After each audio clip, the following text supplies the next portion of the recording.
Alguma vez você já se perguntou quais conselhos todo homem mais velho deveria ouvir em sua vida? A Bíblia nos adverte que nossas decisões têm poder não apenas para edificar, mas também para destruir. Provérbios 13, versículo 3 nos diz: aquele que guarda a sua boca preserva a sua vida, mas o que muito abre os seus lábios terá destruição. À medida que envelhecemos, a sabedoria nos ensina que existem verdades fundamentais que todo homem deve compreender e aplicar, pois ignorá-las pode trazer consequências indesejadas para nós e para nossas famílias. Hoje exploraremos ensinamentos essenciais que, segundo Billy Graham, todo homem mais velho deveria ouvir e valorizar, especialmente entre 55 e 75 anos, uma etapa em que a prudência e o discernimento são mais cruciais do que nunca. Descobriremos como essas verdades não apenas protegem nossa paz nos anos dourados, mas também fortalecem nossos relacionamentos, nossa fé e nosso legado. Você está pronto para conhecer essas verdades bíblicas que podem transformar os anos que lhe restam? Ao longo da vida, cada homem acumula experiências, lembranças e lições que, em muitas ocasiões, se tornam sabedoria inestimável quando compartilhadas com as pessoas certas. A Bíblia nos ensina que há verdades que todo homem mais velho deve compreender e viver. Verdades que podem se tornar um farol de luz para aqueles que vêm depois. O legado espiritual que você deixar, com todas as suas luzes e sombras, pode se tornar uma arma de dois gumes se não for manejado com a sabedoria que Deus nos oferece. Em Miqueias 7, versículo 5, encontramos um alerta claro: não confieis no amigo, nem depositeis confiança em príncipe. Daquela que dorme ao teu lado, guarda-te, não abras a tua boca. Este versículo nos lembra que até mesmo aqueles em quem mais confiamos podem, em algum momento, interpretar mal nossas palavras ou usar nossa transparência de uma forma que jamais imaginamos. Billy Graham entendia que a prudência em cada etapa da vida, mas especialmente na maturidade, é essencial para cumprir o propósito divino. À medida que avançamos em idade, entendemos que há decisões e caminhos que já foram trilhados, e que nosso chamado agora é diferente. O inimigo, astuto em suas artimanhas, pode se aproveitar da indecisão ou da falta de propósito nesta fase para semear discórdia, gerar desconfiança ou alimentar dúvidas desnecessárias. Aquilo que antes foi importante pode precisar ser substituído por novas prioridades se quisermos terminar bem nossa carreira. É por isso que Deus nos convida à prudência, a escolher com cuidado o que fazemos, quando fazemos e com quem compartilhamos esta fase de nossas vidas. A história de Caleb ilustra perfeitamente o poder de manter uma visão clara em idade avançada. Apesar de ter 85 anos, sua força e determinação permaneceram intactas. Em Josué 14, versículos 10 e 11, ele declara: ora, o Senhor me fez viver, como ele disse, estes 45 anos, desde o tempo em que o Senhor falou estas palavras a Moisés. E agora, eis que hoje tenho 85 anos. Ainda estou tão forte como no dia em que Moisés me enviou. Sua convicção e propósito o mantiveram vigoroso e relevante, pois ele entendia que sua idade não determinava seu impacto. Essa história nos mostra que os homens mais velhos não são chamados a se retirar da vida significativa, mas a se reenfocar naquilo que realmente importa para a eternidade. Há quem acredite que ao chegar a certa idade, já não se pode contribuir de forma significativa para o reino de Deus ou para suas famílias. Mas a realidade é que os anos de experiência, quando combinados com a sabedoria divina, podem produzir o fruto mais doce e duradouro. Em vez de uma mentalidade de aposentadoria, o que se precisa é uma mentalidade de reorientação. Tiago 1, versículo 26 nos lembra: se alguém se julga religioso entre vós, mas não refreia a sua língua, engana o próprio coração, e a sua religião é vã. As palavras têm poder, e a maneira como um homem mais velho expressa seus pensamentos, compartilha sua sabedoria e guia outros, pode determinar se sua influência se torna um testemunho edificante ou um fardo do qual nunca poderá se livrar. Na maturidade, quando já se atravessaram muitas tempestades, é natural querer compartilhar o que se viveu, mas é vital entender que há momentos em que a ação silenciosa vale mais do que 1000 palavras. A Bíblia nos ensina que há um tempo para tudo, como diz Eclesiastes 3, versículo 7. Tempo de rasgar e tempo de coser, tempo de calar e tempo de falar. Quando Deus nos deu anos de experiência e fizemos as pazes com nosso passado, nossa responsabilidade é usar essa experiência para guiar, e não para dominar, para edificar, e não para controlar. O inimigo é perito em nos lembrar de nossos fracassos ou em nos tentar a impor nossa vontade sobre os outros. Mas Deus nos chamou a uma nova forma de liderança nesta etapa. Uma liderança baseada em serviço e humildade. Um homem que aprendeu essa lição de maneira profunda foi Pedro. Conhecido por seu caráter impulsivo e sua tendência a falar antes de pensar, com o passar dos anos ele desenvolveu uma abordagem mais sábia e moderada. Quando lemos suas epístolas, escritas em sua maturidade, encontramos um tom diferente daquele Pedro impulsivo dos evangelhos. Em 1 de Pedro 5, versículo 5, ele exorta: igualmente vós, jovens, sede submissos aos anciãos, e todos vós, sujeitai-vos uns aos outros e revesti-vos de humildade, porque Deus resiste aos soberbos, mas dá graça aos humildes. Pedro, que um dia insistiu que nunca negaria Jesus, caiu na armadilha de suas próprias palavras presunçosas. Contudo, após seu arrependimento e restauração, ele aprendeu que a verdadeira força de um homem mais velho não está em insistir em ter sempre razão, mas em sua capacidade de guiar com gentileza e humildade. Há uma grande diferença entre ser um ditador familiar e ser um patriarca sábio.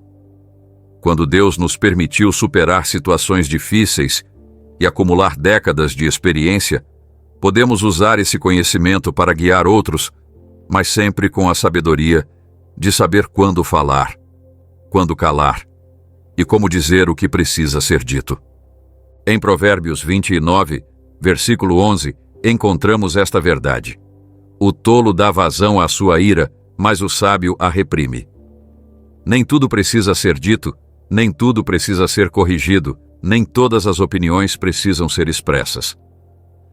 Às vezes, o silêncio é uma forma de cura para todos os envolvidos. Quando algo já não é mencionado constantemente, é porque seu poder sobre nós foi quebrado.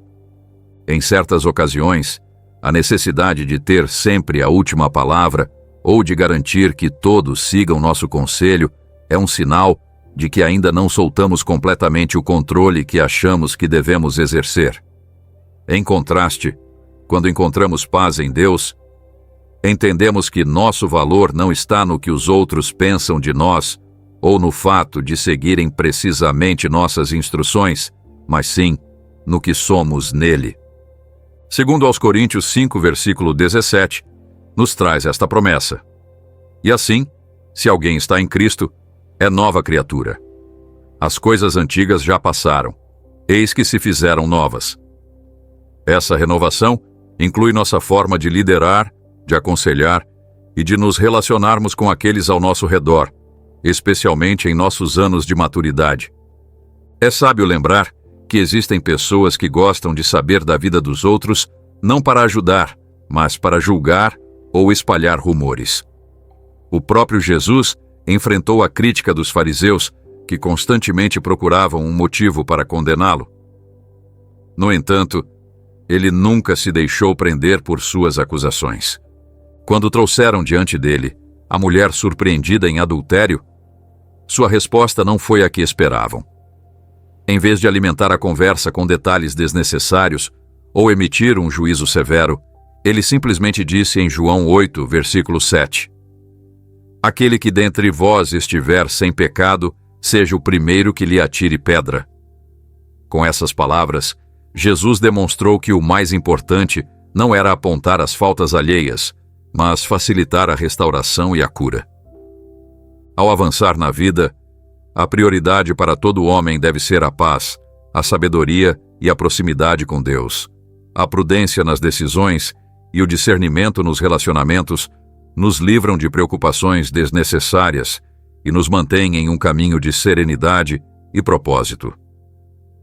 Filipenses 4, versículos 6 e 7 nos diz: Não andeis ansiosos por coisa alguma, em tudo, porém, sejam conhecidas diante de Deus as vossas petições, pela oração e pela súplica, com ações de graças. E a paz de Deus, que excede todo o entendimento, guardará o vosso coração e a vossa mente em Cristo Jesus. O passado não pode ser mudado, mas a forma como o carregamos e como permitimos que influencie nosso presente e futuro, sim. Escolher com sabedoria quais atitudes manter, quais relacionamentos cultivar e que legado deixar é parte fundamental do crescimento espiritual nesta etapa. Assim como uma árvore forte não revela todas as suas raízes, mas as mantém ocultas para se firmar na terra, todo homem mais velho deve aprender que sua força não está em dominar cada situação, mas em se manter firmemente arraigado em verdades eternas. A verdadeira liberdade para um homem em seus anos dourados não está em se apegar à sua autoridade ou em insistir que todos reconheçam sua experiência, mas em viver plenamente o que Deus quer que ele seja hoje.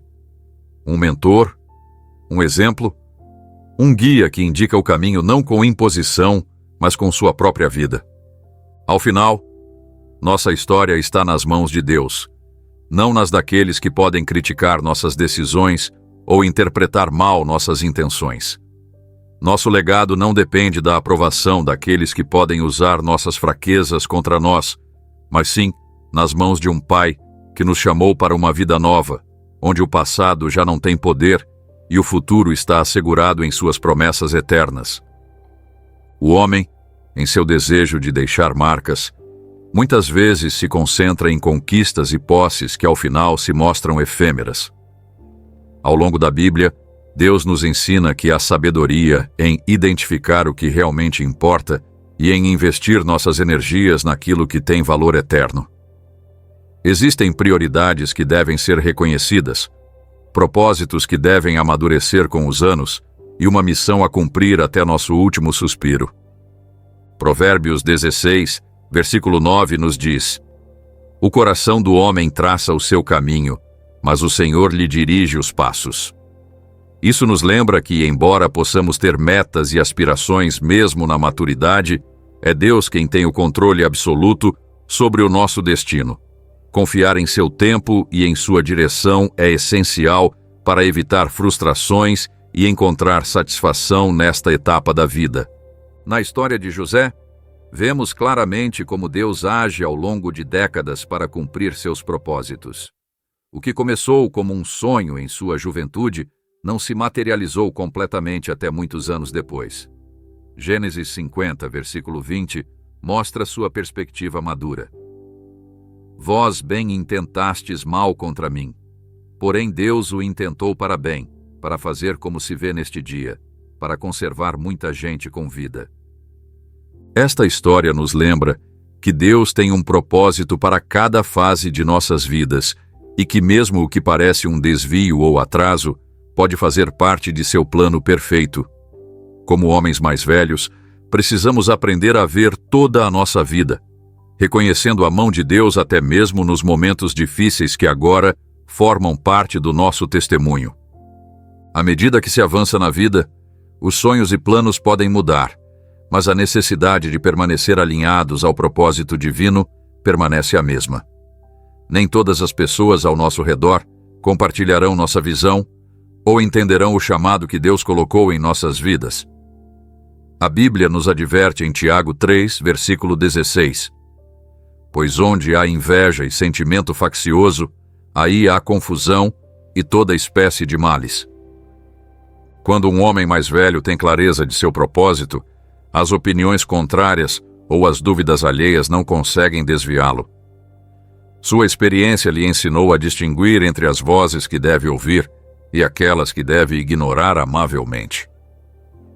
O próprio Jesus nos deu exemplo dessa firmeza de propósito.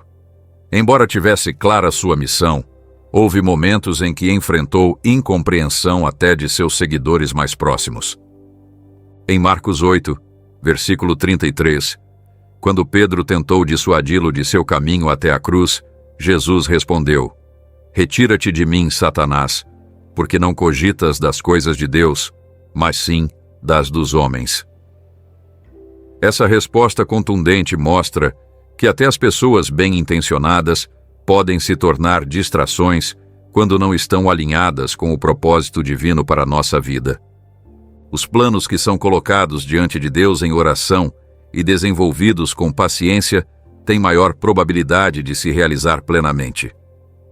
Salmo 37, versículo 5, nos exorta: "Entrega o teu caminho ao Senhor.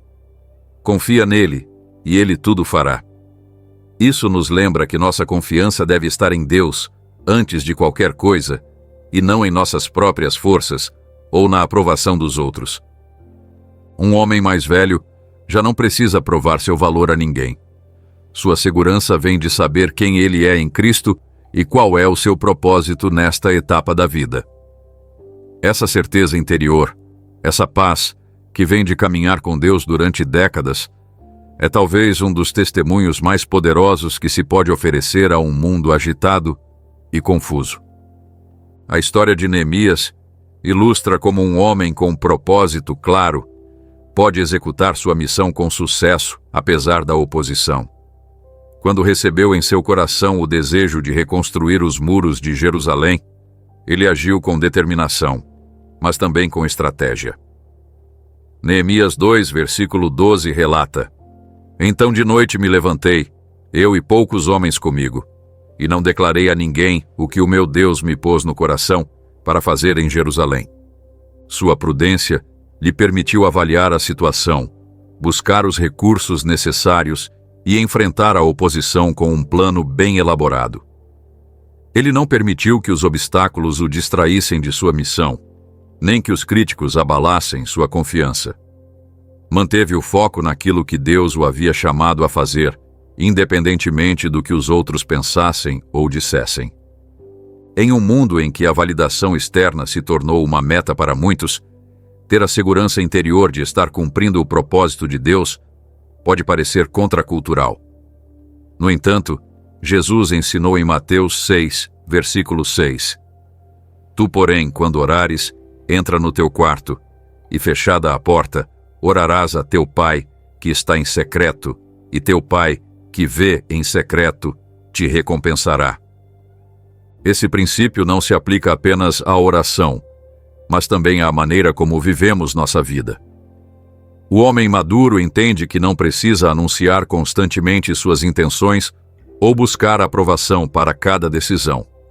Seu relacionamento com Deus lhe fornece a direção e a afirmação de que precisa. Billy Graham entendia profundamente esse princípio. Apesar de falar a multidões, mantinha uma vida de oração pessoal e buscava a direção de Deus em secreto. Sua efetividade pública estava fundamentada em sua comunhão particular com o Senhor. Quando um propósito vem de Deus, nada pode impedir seu cumprimento. Mas a impaciência ou a necessidade de controle podem trazer complicações desnecessárias. A prudência é uma virtude que permite avançar sem tropeços, evitando distrações e resistências que podem desviar o foco nesta etapa crucial da vida. A Bíblia nos diz em Provérbios 25, versículo 11: "Como maçãs de ouro em salvas de prata, assim é a palavra dita a seu tempo." Não se trata apenas do que fazer, mas de quando e como fazer. Os planos que são entregues a Deus e desenvolvidos com sabedoria têm maior probabilidade de alcançar seu propósito sem interferências externas. O exemplo de Moisés mostra como a paciência e a direção de Deus são fundamentais na execução de qualquer missão. embora ele soubesse que havia sido escolhido para libertar o povo de Israel, agiu antes do tempo e acabou fugindo para Midian. Êxodo 2, versículos 14 e 15 diz: E ele respondeu: Quem te constituiu príncipe e juiz sobre nós? Pensa matar-me, como mataste o egípcio? Então temeu Moisés e disse: Certamente esse negócio foi descoberto. Ouvindo, pois, Faraó este caso, procurou matar a Moisés. Mas Moisés fugiu da face de Faraó e habitou na terra de Midian. Somente 40 anos depois, quando o próprio Deus o chamou da sarça ardente, seu propósito se cumpriu no tempo certo. Essa história nos ensina que não basta ter um propósito, é necessário esperar o momento indicado e a orientação de Deus para cumpri-lo. A sabedoria bíblica nos mostra que existem processos que precisam ser vividos com paciência antes de vermos os resultados. Na caminhada de fé, há lições que só se aprendem com o tempo. A discrição nos planos e decisões não é um ato de medo ou desconfiança, mas de total confiança em que Deus abre e fecha portas no momento adequado. A história de Esther mostra como o momento certo pode ser fundamental para a vitória. Antes de revelar sua identidade e pedir pela salvação de seu povo, ela esperou o tempo indicado. Esther 2, versículo 10 diz: Esther não havia declarado qual era o seu povo nem a sua parentela, pois Mordecai lhe ordenara que não o declarasse. Sua prudência lhe permitiu conquistar o favor do rei e agir com estratégia para alcançar seu objetivo. Cada história bíblica reflete um princípio eterno. O que se desenvolve com prudência e se entrega a Deus tem maior probabilidade de êxito. Nem tudo deve ser precipitado, nem tudo deve ser exposto prematuramente. Há tempos de falar e tempos de calar. E nessa sabedoria está a verdadeira proteção para os propósitos que Deus depositou no coração de cada homem mais velho. O dinheiro tem sido, desde tempos antigos, uma das maiores causas de preocupação, especialmente à medida que nos aproximamos dos anos de aposentadoria e além. Não é o dinheiro em si que gera problemas, mas a maneira como o administramos e a importância que lhe conferimos nesta fase da vida. A Bíblia adverte que a sabedoria e a prudência são essenciais quando se trata de assuntos financeiros, especialmente à medida que envelhecemos. Provérbios 21, versículo 23, declara: O que guarda a boca e a língua, guarda a sua alma das angústias.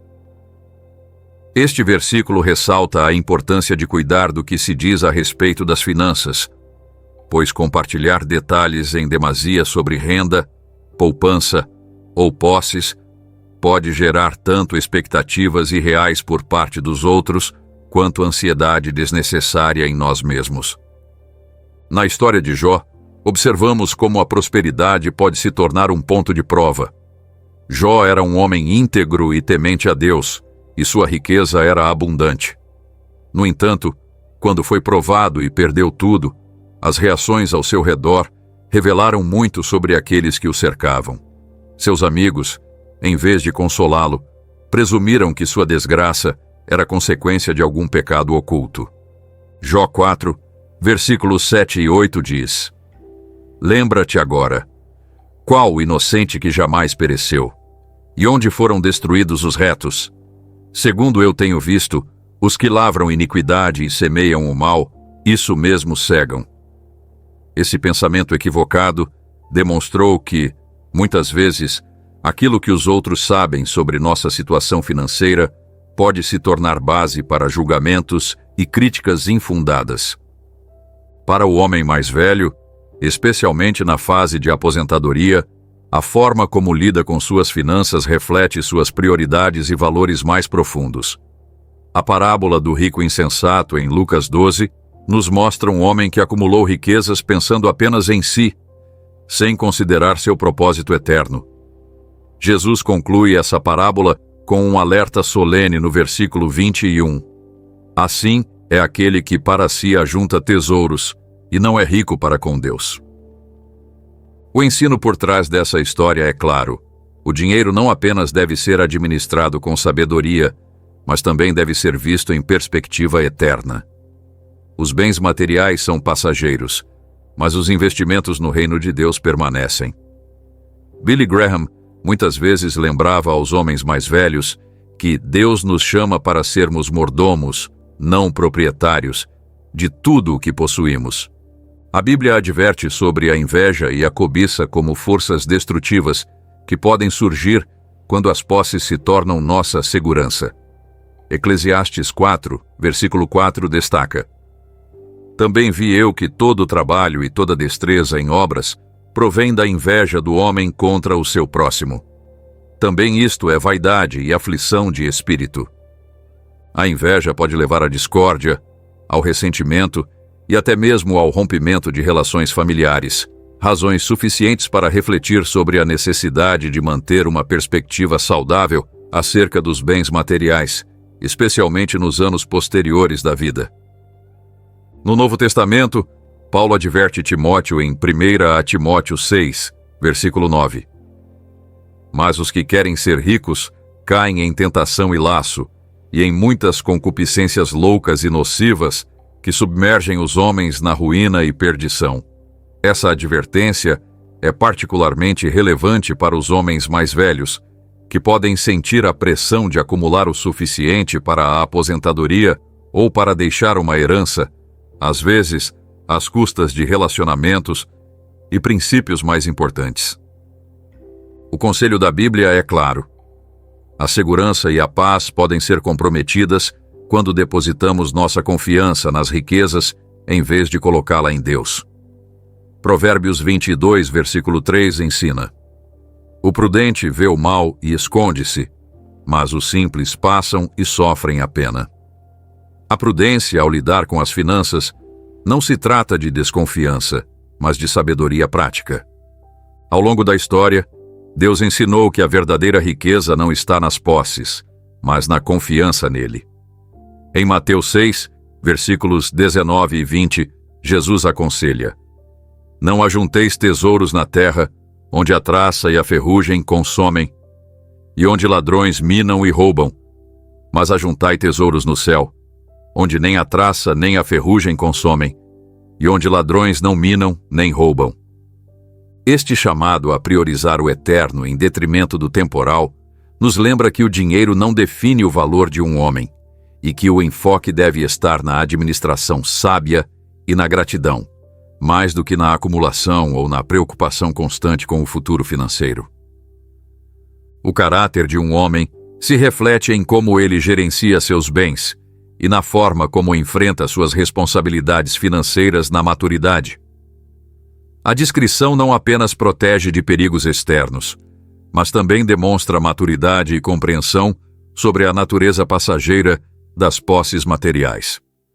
1 Timóteo 6, versículo 10 adverte: Porque o amor ao dinheiro é raiz de todos os males, e nessa cobiça alguns se desviaram da fé e se transpassaram a si mesmos com muitas dores. Não é o dinheiro em si que afasta do propósito divino, mas a maneira como lhe atribuímos prioridade e como permitimos que influencie nossas decisões e relacionamentos. Deus supre as necessidades de seus filhos e nos chama a administrar sabiamente os recursos sem cair na vaidade de ostentá-los. Em Filipenses 4, versículo 19, encontramos a promessa: E o meu Deus, segundo a sua riqueza em glória, há de suprir em Cristo Jesus tudo aquilo de que necessitais. Confiar nessa provisão nos permite descansar na certeza de que cada necessidade será suprida, sem a ansiedade que muitas vezes acompanha os anos de aposentadoria. A riqueza pode ser uma bênção quando administrada com humildade e gratidão, mas, quando se torna nossa principal fonte de identidade ou segurança, pode atrair problemas inesperados. A Bíblia ensina que o verdadeiro bem-estar não está no que se possui, mas no relacionamento com Deus e na sabedoria com que se administram os recursos disponíveis. Em Provérbios 11, versículo 28, há um alerta: Aquele que confia nas suas riquezas cairá, mas os justos reverdecerão como a folhagem. A estabilidade não vem do dinheiro, mas da confiança em Deus e em sua direção em cada etapa da vida. A prudência nas decisões financeiras é uma fortaleza, especialmente quando as opções começam a diminuir com a idade. Nesta fase da vida, muitos homens enfrentam decisões importantes sobre como distribuir seus recursos, como planejar para possíveis necessidades médicas e como deixar um legado financeiro que abençoe e não divida suas famílias. Essas decisões exigem não apenas conhecimento financeiro, mas também sabedoria espiritual. Salmo 112, versículo 5 nos lembra: o homem de bem se compadece e empresta, administra os seus negócios com justiça. A sabedoria está em saber como gerenciar o que Deus confiou, reconhecendo que somos mordomos, não donos absolutos de tudo o que possuímos. As Escrituras mostram que o dinheiro pode ser uma ferramenta para abençoar outros, mas também uma fonte de conflito quando não é manejado com sabedoria. A generosidade intencional e planejada na maturidade não apenas beneficia aqueles que recebem, mas também enriquece espiritualmente quem dá. Como Jesus disse em Atos 20, versículo 35, mais bem-aventurado é dar que receber. A família é um presente de Deus para todo homem, mas também um terreno onde podem surgir conflitos que põem à prova a paciência e a sabedoria acumuladas ao longo dos anos. Em todo lar, há momentos de tensão, divergências e diferenças que fazem parte da convivência humana. No entanto, a maneira como um homem mais velho lida com esses conflitos determina se eles se tornam oportunidades de crescimento familiar ou raízes de amargura que se espalham sem controle. A Bíblia ensina que o amor e a autoridade exercida com graça são fundamentais para preservar a paz dentro do lar, especialmente para os homens que alcançaram a maturidade. Provérbios 17, versículo 1 nos lembra: melhor é um bocado seco e tranquilidade do que a casa cheia de iguarias e contendas. Esse ensinamento revela que a harmonia familiar tem valor maior do que a abundância material acompanhada de conflito. O inimigo sabe que a família é o núcleo onde se formam os relacionamentos mais profundos e procura semear discórdia, usando um dos instrumentos mais destrutivos, o exercício autoritário do poder sem amor. Um homem mais velho, que foi a cabeça de seu lar por décadas, pode enfrentar a tentação de impor sua vontade em vez de liderar com amor e compreensão. Tiago 3, versículo 18, descreve o resultado de uma liderança sábia. Ora, é em paz que se semeia o fruto da justiça para os que promovem a paz. Não é preciso que um conflito seja grande para causar estragos em uma família. Basta que o patriarca responda com dureza ou impaciência para que as tensões aumentem e a confiança se deteriore. Quando os problemas familiares são manejados com rigidez ou crítica constante, a confiança no lar se enfraquece, abrindo a porta para ressentimentos, distanciamento emocional e relações fragmentadas que podem perdurar por gerações. O homem mais velho tem a responsabilidade de modelar a resolução de conflitos com maturidade e graça. A Escritura mostra exemplos claros de como palavras e atitudes podem unir ou dividir uma família. A história de Jacó e seus filhos ilustra como o favoritismo e a falta de uma liderança equitativa podem destruir a harmonia familiar. Gênesis 37, versículo 4, relata: vendo, pois, seus irmãos que seu pai o amava mais do que a todos os irmãos, odiaram-no, e não lhe podiam falar pacificamente. Esse favoritismo paterno por José semeou as sementes de um conflito que levou a anos de separação e sofrimento. A lição é clara: quando os relacionamentos familiares não são conduzidos com sabedoria e equidade, podem surgir feridas profundas, com consequências que se estendem muito além do imaginado. A paz dentro do lar se protege com liderança amorosa e exemplo consistente, não com imposição ou crítica. A solução para os conflitos familiares não está em exigir submissão ou em manter o controle a qualquer custo, mas em cultivar um ambiente onde o respeito e o amor genuíno floresçam naturalmente. Jesus ensinou em Mateus 20, versículos 25 a 28. Sabeis que os governadores dos povos os dominam e que os grandes exercem autoridade sobre eles. Não será assim entre vós, mas todo aquele que quiser tornar-se grande entre vós, esse será o que vos sirva. E quem quiser ser o primeiro entre vós, será vosso servo, tal como o Filho do Homem, que não veio para ser servido, mas para servir, e dar a sua vida em resgate por muitos. Esse modelo de liderança servidora representa um paradigma transformador para todo homem mais velho. O verdadeiro patriarca não é aquele que impõe sua vontade, mas aquele que serve e se sacrifica pelo bem de sua família, conquistando assim não apenas respeito, mas também amor e lealdade genuínos. A Bíblia adverte sobre o perigo da amargura e do dano que ela pode causar nos relacionamentos, especialmente no círculo familiar. Hebreus 12, versículo 15, exorta: atentando diligentemente para que ninguém seja faltoso, separando-se da graça de Deus, nem haja alguma raiz de amargura que brotando vos perturbe e por ela muitos se contaminem. Muitas vezes, os conflitos familiares se agravam não pelos problemas em si, mas pelo acúmulo de ressentimentos não resolvidos ao longo dos anos. Um homem mais velho tem a oportunidade única de quebrar esses ciclos de amargura ao demonstrar o perdão e a graça, qualidades que amadurecem com a experiência de vida. Os conflitos dentro do lar são inevitáveis, mas a maneira como são gerenciados define se uma família se fortalece ou se desmorona. Provérbios 15, versículo 1 diz: a resposta branda desvia o furor, mas a palavra dura suscita a ira. Essa sabedoria é especialmente importante para o homem mais velho, cujas palavras têm um peso significativo na dinâmica familiar. A família é o lugar onde as imperfeições são mais evidentes, mas também onde o amor pode se manifestar de forma mais profunda.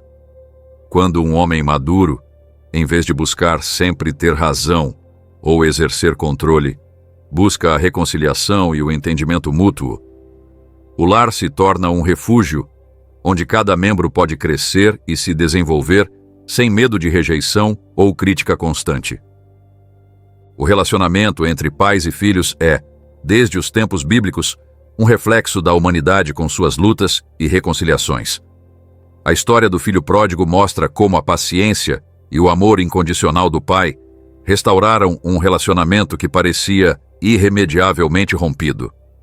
Em Lucas 15, versículo 20, encontramos esta bela descrição. Vinha ele ainda longe quando seu pai o viu, e compadecido dele, correndo, o abraçou e beijou. Essa atitude receptiva e amorosa do pai é um modelo para todo homem mais velho em seu relacionamento com seus filhos, até mesmo aqueles que tomaram decisões contrárias aos seus conselhos ou valores.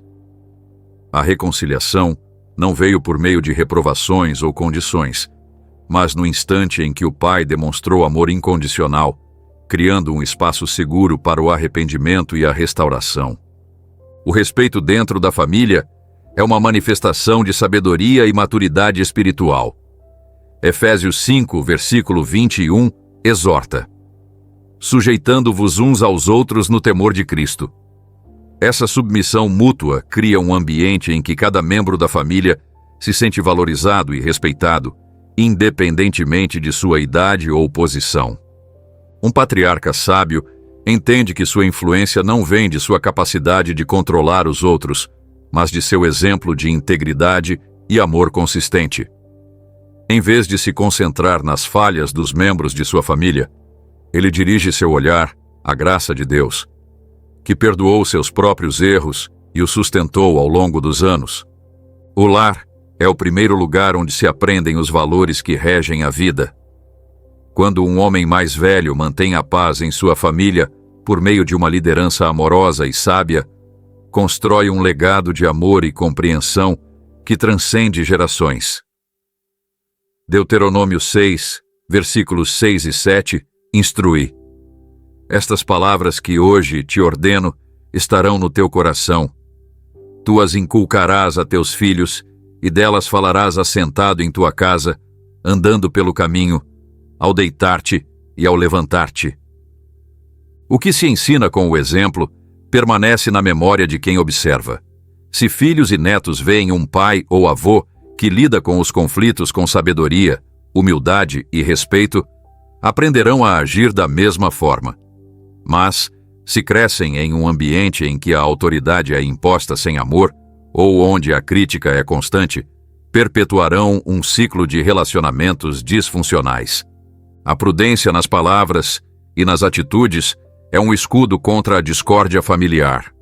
Cada conversa, cada decisão, cada correção deve passar pelo filtro do amor e da sabedoria. Provérbios 10, versículo 12, expressa de maneira contundente: O ódio excita contendas, mas o amor cobre todas as transgressões. Não se trata de ignorar problemas ou permitir comportamentos destrutivos, mas de abordá-los com um espírito de graça e restauração, buscando sempre o bem-estar de cada membro da família, em vez de satisfazer o desejo de controlar ou ter sempre razão. A Bíblia apresenta princípios claros para os homens que desejam edificar um lar forte e harmonioso, especialmente em seus anos de maturidade. Cada decisão, cada palavra e cada atitude tem um impacto que pode fortalecer ou enfraquecer os relacionamentos familiares. A sabedoria não está em quem tem mais poder ou autoridade, mas em quem escolhe preservar a unidade e o amor acima de seu ego ou preferências pessoais. Colossenses 3, versículo 13 nos lembra: Suportai-vos uns aos outros, perdoai-vos mutuamente, caso alguém tenha motivo de queixa contra outrem. Assim como o Senhor vos perdoou, assim também perdoai vós. Conflitos são inevitáveis, mas a maneira como são administrados define o futuro de uma família. O perdão, a paciência e o amor incondicional são as ferramentas mais poderosas que um homem mais velho pode usar para manter a unidade familiar. O lar liderado por um homem que aprendeu essas lições torna-se um refúgio onde cada membro encontra segurança, aceitação e espaço para crescer e desenvolver seu potencial único. Esse é, talvez, o legado mais valioso que um homem pode deixar. Uma família unida que continua prosperando mesmo depois de sua partida. A saúde física e espiritual é um aspecto fundamental que todo homem mais velho deve considerar com seriedade. À medida que os anos avançam, o cuidado integral do corpo e do espírito se torna não apenas uma questão de bem-estar pessoal, mas também de testemunho e de mordomia daquilo que Deus nos confiou. O apóstolo Paulo, escrevendo aos Coríntios, estabelece um princípio básico sobre a relação entre nosso corpo e nossa espiritualidade. Em 1 aos Coríntios 6, versículos 19 e 20, declara: Acaso não sabeis que o vosso corpo é santuário do Espírito Santo, que está em vós, o qual tendes da parte de Deus, e que não sois de vós mesmos, porque fostes comprados por preço? Agora, pois, glorificai a Deus no vosso corpo. Essa passagem nos lembra de que cuidar de nossa saúde física não é apenas questão de prolongar a vida ou manter certa qualidade de vida, mas um ato de adoração e obediência a Deus. O corpo que Ele nos deu é o instrumento por meio do qual o servimos e glorificamos. A história de Daniel nos fornece um exemplo inspirador de disciplina tanto física quanto espiritual, mesmo em circunstâncias adversas. Em Daniel 1, versículo 8, lemos: Resolveu Daniel, firmemente, não se contaminar com as finas iguarias do rei, nem com o vinho que ele bebia. Essa decisão de cuidar de seu corpo mesmo quando teria sido mais fácil ceder às pressões culturais, resultou em benefícios físicos e espirituais. O versículo 17 acrescenta: a estes 4 jovens, Deus deu o conhecimento e a inteligência em toda cultura e sabedoria. Para o homem mais velho, essa conexão entre bem-estar físico e espiritual tem implicações práticas significativas. À medida que o corpo envelhece naturalmente, a tentação pode ser abandonar todo o esforço para manter a saúde física, cedendo à ideia fatalista de que o declínio é inevitável e imparável. No entanto, a Bíblia nos ensina uma perspectiva mais equilibrada. Embora seja verdade que o envelhecimento é um processo natural que não podemos deter completamente, também é verdade que somos chamados a ser bons mordomos de nossos corpos até o fim. Segundo aos Coríntios 4, versículo 16 nos lembra: por isso não desfalecemos, mas ainda que o nosso homem exterior se corrompa, o interior, contudo, se renova de dia em dia. Na prática, isso significa adotar hábitos que honrem a Deus e cuidem do templo que Ele nos confiou. Alimentação balanceada, exercícios regulares adaptados às nossas capacidades, descanso adequado e exames médicos preventivos fazem parte de nossa responsabilidade como mordomos do corpo que Deus nos deu. Muitos homens mais velhos enfrentam obstáculos mentais quando se trata de cuidar da saúde. Já estou muito velho para mudar. Um pouco de indulgência não fará mal a esta altura. Ou, para que me esforçar agora? São pensamentos comuns que podem sabotar o compromisso com um estilo de vida saudável. No entanto, essas desculpas não se alinham com a perspectiva bíblica de mordomia e testemunho. Billy Graham, mesmo em idade avançada, mantinha uma disciplina de caminhadas diárias e cuidado com sua saúde, não por vaidade, mas por responsabilidade. Ele entendia que sua efetividade no ministério dependia, em parte, de sua capacidade física para realizá-lo, e que seu exemplo nessa área também comunicava uma mensagem poderosa. Os benefícios espirituais de manter uma boa saúde física são muitos. Um corpo bem cuidado geralmente proporciona uma mente mais clara para o estudo da palavra, mais energia para o serviço e maior capacidade de resistir ao estresse e à ansiedade. Além disso, a autodisciplina exigida para manter hábitos saudáveis fortalece nossa capacidade de disciplina em outras áreas da vida espiritual. Um homem sábio entende que corpo e espírito estão entrelaçados nesta vida terrena e que o cuidado de um impacta diretamente o outro. Essa compreensão holística nos permite glorificar a Deus com todo o nosso ser, reconhecendo que cada aspecto de nossa existência está sob o senhorio dele. Juntamente com o cuidado físico, a nutrição espiritual se torna ainda mais importante nos anos de maturidade. A tentação para muitos homens mais velhos é se acomodar no conhecimento bíblico acumulado, sem continuar a aprofundar-se na palavra ou na intimidade com Deus. No entanto, o Salmo 92, versículos 12 ao 15, nos promete: o justo florescerá como a palmeira, crescerá como o cedro do Líbano. Plantados na casa do Senhor, florescerão nos átrios do nosso Deus.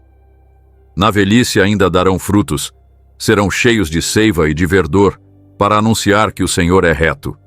Ele é a minha rocha, e nele não há injustiça. Essa promessa de frutificação contínua, mesmo na velhice, nos lembra que o crescimento espiritual não tem data de validade. Enquanto tivermos fôlego, somos chamados a continuar conhecendo mais profundamente a Deus, a amadurecer em nossa fé e a produzir fruto que glorifique seu nome. A ansiedade financeira é uma realidade que muitos homens mais velhos enfrentam, especialmente em um mundo onde os sistemas de aposentadoria podem ser incertos e os custos médicos imprevisíveis. No entanto, a Bíblia oferece princípios eternos para lidar com as finanças com sabedoria e confiança, independentemente das circunstâncias externas. Jesus foi direto ao abordar nossa relação com o dinheiro. Em Mateus 6, versículo 21, declarou: "Pois onde está o teu tesouro, aí estará também o teu coração." Essa verdade fundamental nos convida a examinar honestamente onde temos colocado nossa confiança e nosso afeto. Nosso coração está atado às posses materiais ou aprendemos a ter uma perspectiva eterna? A parábola da viúva e suas 2 moedas nos oferece uma lição profunda sobre a generosidade que Deus valoriza. Em Marcos 12, versículos 41 ao 44, Jesus observa as pessoas depositando suas ofertas no templo. Muitos ricos deram grandes quantias, mas uma viúva pobre deu 2 pequenas moedas de valor insignificante. Jesus comentou: "Em verdade vos digo que esta viúva pobre depositou no gasofilácio mais do que todos, porque todos deram do que lhe sobrava. Ela, porém, da sua pobreza deu tudo o que possuía, todo o seu sustento." O que Jesus valorizou não foi a quantidade absoluta, mas a proporção e a atitude do coração. Essa perspectiva divina acerca das finanças liberta o homem mais velho da pressão de acumular ou impressionar e o convida a uma generosidade fundamentada na confiança em Deus, não na abundância material. Para o homem em seus anos dourados, a aplicação desses princípios implica decisões sábias sobre o gerenciamento dos recursos disponíveis. O planejamento financeiro para esta etapa deve equilibrar várias considerações: prover para as necessidades próprias e da esposa, estar preparado para possíveis despesas médicas, considerar um legado para filhos ou netos e continuar a ser generoso com a obra de Deus e com quem passa necessidade. Provérbios 13, versículo 22 nos lembra: "O homem de bem deixa herança aos filhos de seus filhos." Essa herança não se limita ao que é material, mas inclui um exemplo de fé, integridade e generosidade que as próximas gerações podem seguir. Um alerta pastoral importante para os homens mais velhos diz respeito ao perigo do materialismo e da cobiça, que podem se manifestar de maneiras sutis nesta fase da vida. O acúmulo excessivo, a preocupação constante com o dinheiro, a resistência em dar generosamente ou o uso de controle financeiro para manipular outros são indícios de que o dinheiro pode ter se tornado um ídolo. Colossenses 3, versículo 5, identifica claramente a cobiça como idolatria. "Fazei, pois, morrer a vossa natureza terrena: prostituição, impureza, paixão, desejo maligno e a avareza, que é idolatria." Este sério alerta nos lembra que nossa relação com o dinheiro tem implicações espirituais profundas. A generosidade, por outro lado, não apenas beneficia quem recebe, mas também transforma quem dá. 2 aos Coríntios 9, versículo 7 afirma: "Cada um contribua segundo tiver proposto no coração, não com tristeza ou por necessidade, pois Deus ama a quem dá com alegria." Essa alegria em dar é um testemunho poderoso da liberdade que temos quando o dinheiro está em seu lugar adequado. Um instrumento para abençoar, não um fim em si mesmo. Billy Graham costumava contar a história de um fazendeiro rico que foi criticado por contribuir generosamente com a obra de Deus. Quando alguém lhe perguntou se ele não temia ficar sem recursos por dar tanto, respondeu: "Eu uso uma pá para dar, mas Deus usa uma retroescavadeira para me devolver. Nunca poderei superar Deus em generosidade." Essa atitude de confiança na provisão divina liberta o homem mais velho da ansiedade sobre o futuro financeiro. A verdadeira riqueza não se mede por saldos bancários, mas por vidas impactadas por nossa generosidade, sabedoria e testemunho de fé. Essa perspectiva eterna nos permite usar o dinheiro como uma ferramenta para cumprir o propósito de Deus, em vez de permitir que o dinheiro nos use. Enfrentar o medo da morte é talvez um dos maiores desafios para todo ser humano, e, em particular, para os homens mais velhos que veem essa realidade se aproximar a cada ano. No entanto, a fé cristã oferece uma perspectiva transformadora sobre a morte, convertendo-a não em um fim temido, mas em uma porta para a presença plena de Deus. O apóstolo Paulo, inspirado pelo Espírito Santo, articula essa confiança triunfante em 1 Coríntios 15, versículos 55 ao 57. Onde está, ó morte, a tua vitória? Onde está, ó morte, o teu aguilhão? O aguilhão da morte é o pecado, e a força do pecado é a lei. Mas graças a Deus, que nos dá a vitória por intermédio de nosso Senhor Jesus Cristo. Essa passagem não nega a realidade da morte física, mas declara que seu poder foi vencido pela obra redentora de Cristo. Para o crente, a morte perdeu seu caráter definitivo e sua capacidade de inspirar terror. Tornou-se, em vez disso, uma transição para uma existência mais plena na presença de Deus. A história de Simeão em Lucas 2 nos oferece um modelo belo de como um homem de fé avançada pode olhar para a morte com paz e expectativa. Depois de ver o menino Jesus, Simeão declarou: Agora, Senhor, podes despedir em paz o teu servo, segundo a tua palavra, porque os meus olhos já viram a tua salvação. Versículos 29 e 30. Seu encontro com o Salvador lhe permitiu encarar o final de sua vida terrena, não com medo, mas com uma profunda sensação de realização e paz. Para o homem mais velho, preparar-se espiritualmente para a morte envolve diversos aspectos. Primeiro, a certeza da salvação.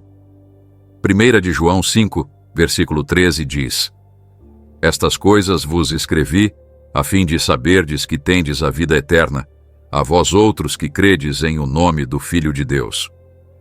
Essa certeza não se baseia em nossos méritos ou boas obras, mas na obra completa de Cristo e em sua promessa fiel.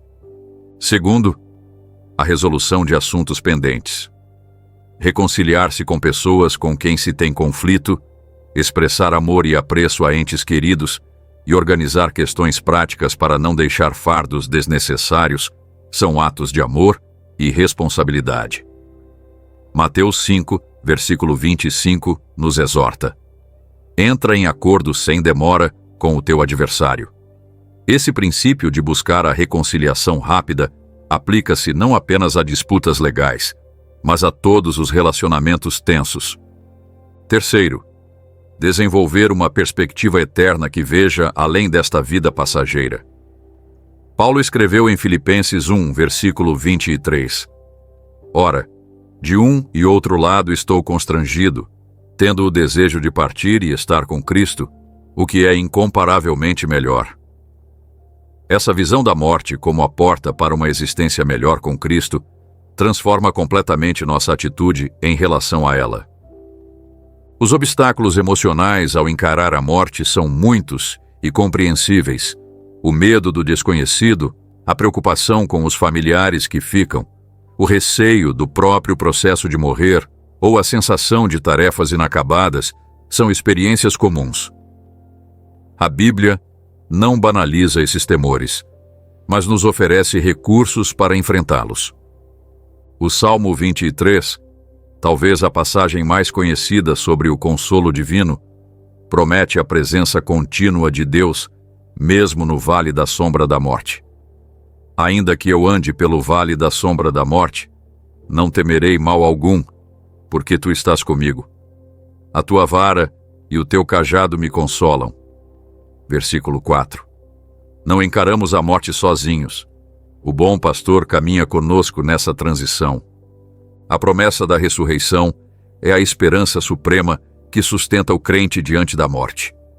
Jesus declarou em João 11, versículos 25 e 26: Eu sou a ressurreição e a vida. Quem crê em mim, ainda que morra, viverá. E todo aquele que vive e crê em mim, não morrerá eternamente. Essa promessa não se refere apenas a uma continuidade espiritual, mas a uma ressurreição literal do corpo no dia final, transformado e glorificado como o corpo ressurreto de Cristo. Billy Graham, que pregou a milhões sobre a vida eterna, enfrentou sua própria mortalidade com essa mesma confiança. Em seus últimos anos, quando perguntavam sobre a morte, ele frequentemente citava sua esposa, Ruth, que dissera: "Se vocês soubessem o que me espera, não ficariam tristes por mim." Essa confiança serena é o testemunho de uma vida ancorada nas promessas eternas de Deus. O homem que conhece Cristo vê a morte não como um fim, mas como um limiar para uma existência mais gloriosa. Essa perspectiva não elimina a dor natural da separação, mas a coloca no contexto mais amplo do propósito eterno de Deus e de sua promessa de reencontro futuro para todos os que estão em Cristo. Um dos desafios mais significativos que os homens mais velhos enfrentam na sociedade contemporânea é o sentimento de obsolescência ou irrelevância. Em um mundo que muda rapidamente e que frequentemente idolatra a juventude, a tentação pode ser o afastamento e a suposição de que já não há lugar significativo para a contribuição das gerações mais velhas. Entretanto, a Bíblia apresenta uma visão radicalmente diferente do propósito e da relevância nos anos avançados. O Salmo 92, versículos 12 ao 15, oferece uma promessa poderosa. O justo florescerá como a palmeira, crescerá como o cedro do Líbano. Plantados na casa do Senhor, florescerão nos átrios do nosso Deus. Na velhice ainda darão frutos, serão cheios de seiva e de verdor, para anunciar que o Senhor é reto. Ele é a minha rocha, e nele não há injustiça.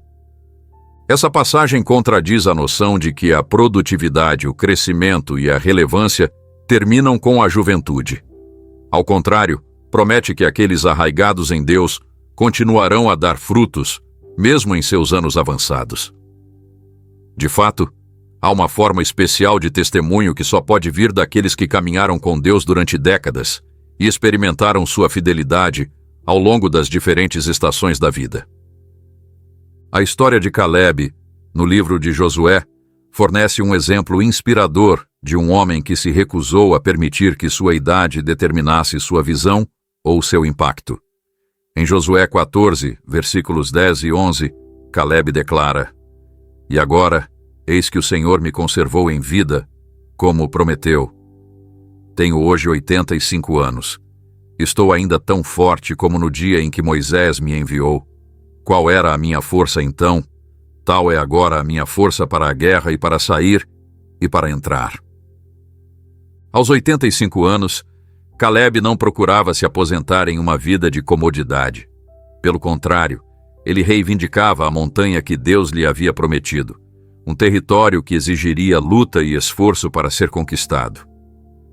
Sua frase, "Dá-me, pois, agora este monte", versículo 12, é um testemunho poderoso da visão e do propósito que podem e devem caracterizar a velhice do homem que confia em Deus. No mundo atual, adaptar-se às mudanças constantes pode ser um desafio particular para os homens mais velhos. A tecnologia evolui rapidamente, as normas sociais se transformam e as formas de comunicação parecem se reinventar a cada poucos anos. Contudo, a capacidade de permanecer relevante não depende de dominar cada nova tendência, mas de manter uma perspectiva eterna enquanto se adapta seletivamente aos avanços que permitem maior efetividade no propósito divino.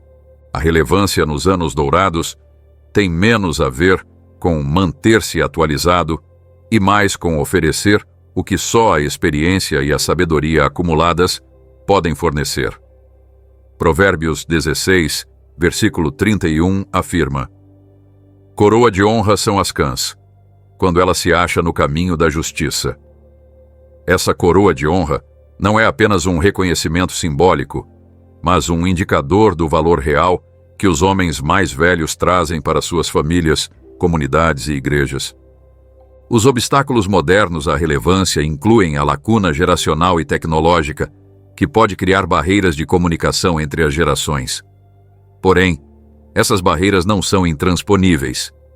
Muitos homens mais velhos têm descoberto que aprender habilidades tecnológicas básicas não só permite que continuem conectados com familiares mais jovens, mas também abre novas possibilidades para compartilhar sua sabedoria e experiência. O exemplo de Paulo escrevendo cartas na prisão em seus últimos anos demonstra que limitações físicas ou circunstanciais não precisam impedir um impacto significativo. Embora confinado, suas epístolas influenciaram milhões de vidas ao longo dos séculos. De modo semelhante, homens mais velhos hoje podem encontrar maneiras criativas de transmitir sua sabedoria e fé, seja por meio de mentorias, escritos, depoimentos gravados ou simplesmente conversas intencionais com as gerações mais novas. Isaías 40, versículo 31, traz uma promessa especialmente relevante. Mas os que esperam no Senhor renovam as suas forças.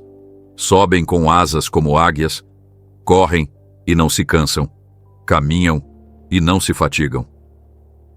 Essa renovação de forças não é necessariamente física, mas espiritual e mental.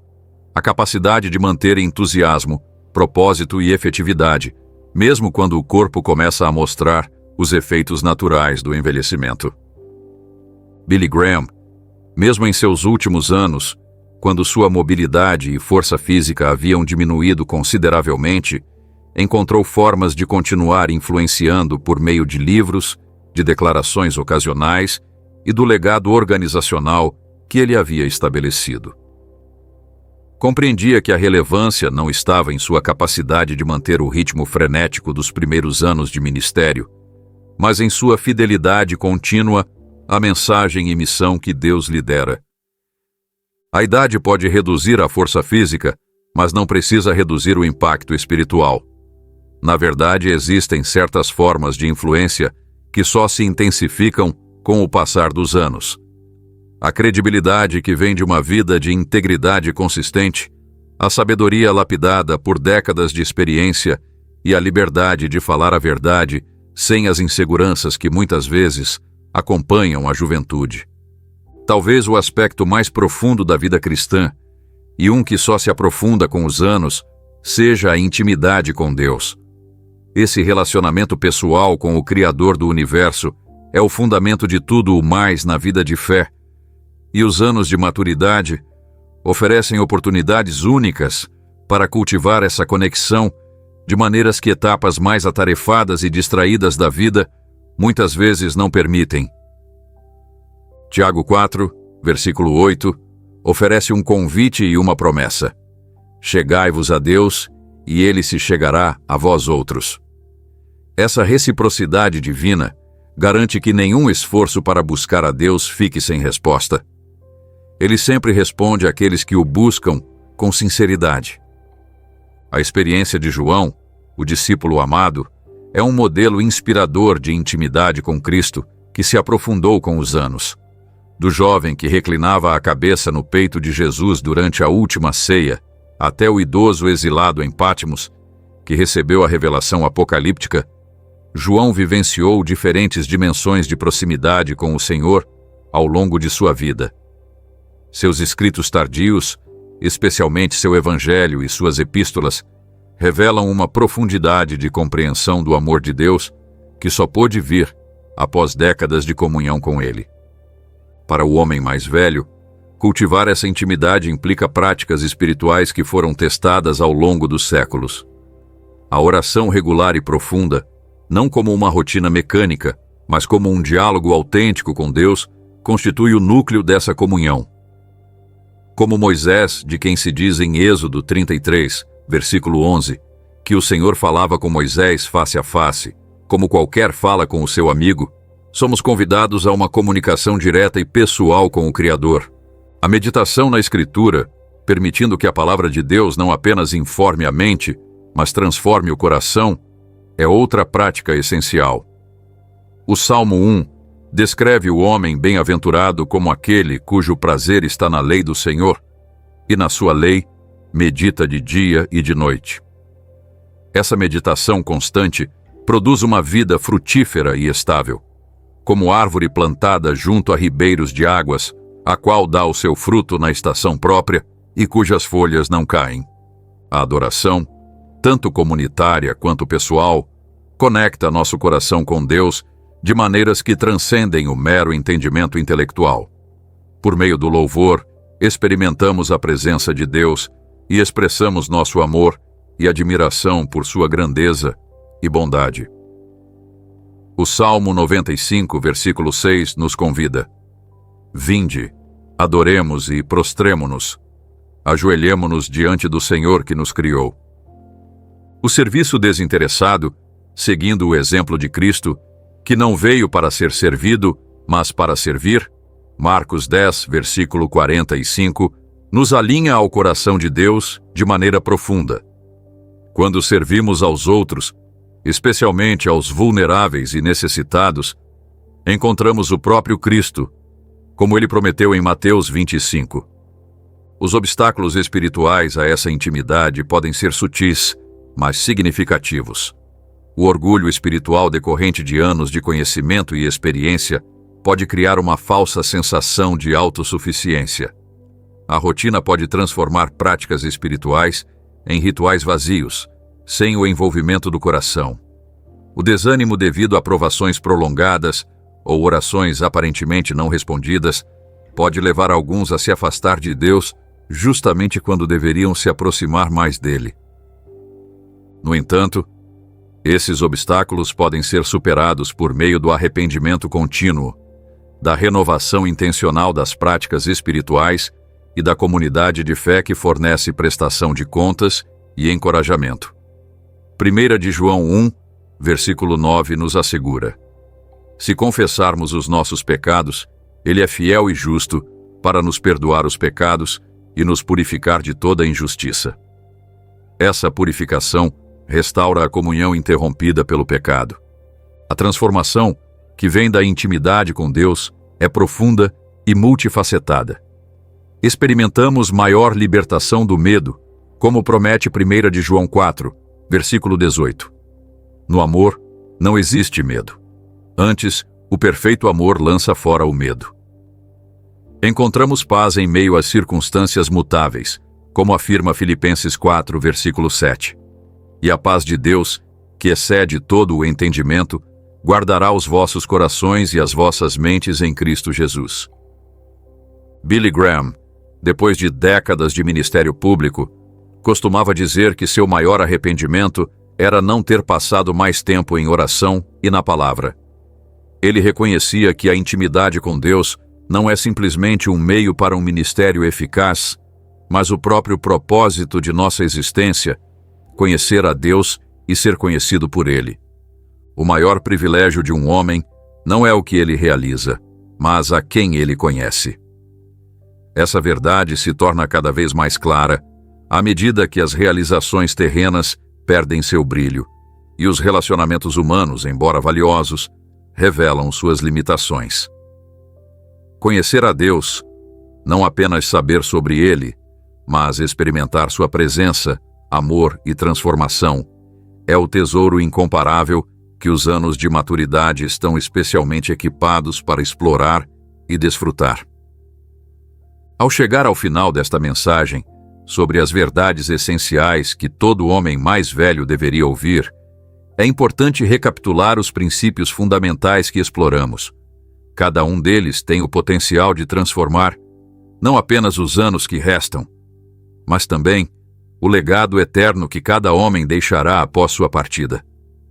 Examinamos a importância de um legado espiritual que transcende o material, reconhecendo que nosso maior impacto não está no que acumulamos, mas nos valores, na fé e no caráter que transmitimos às futuras gerações.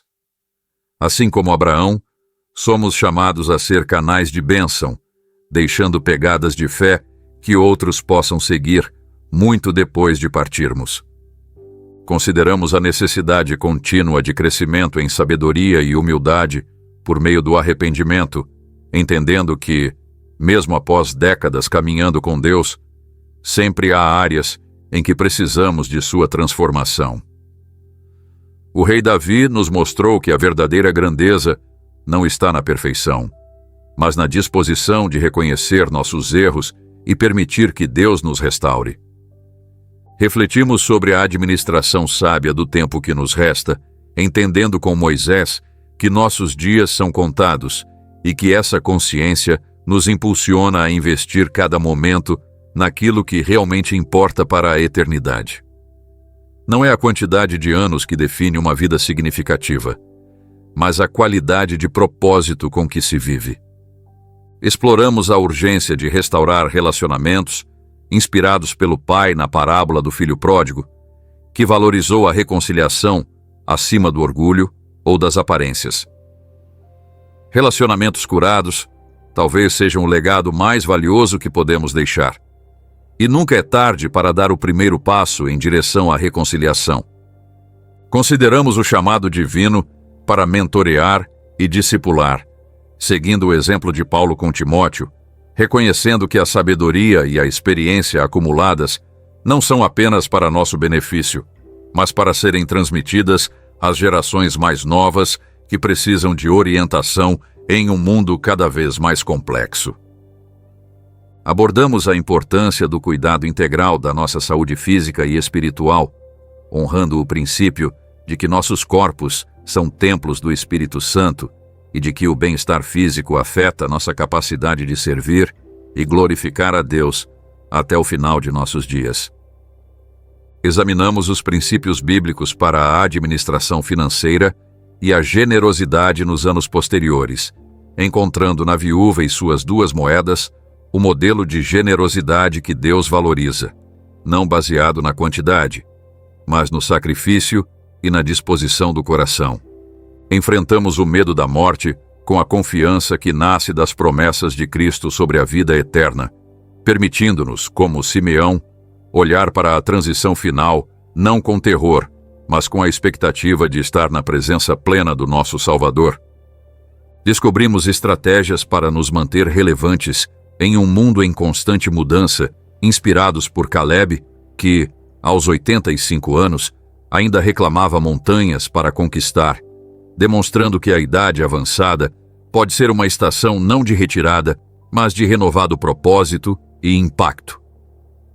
Por fim, exploramos a bênção incomparável de aprofundar a intimidade com Deus nos anos de maturidade, seguindo o exemplo de João, o discípulo amado, cuja comunhão com Cristo só se tornou mais rica com o tempo.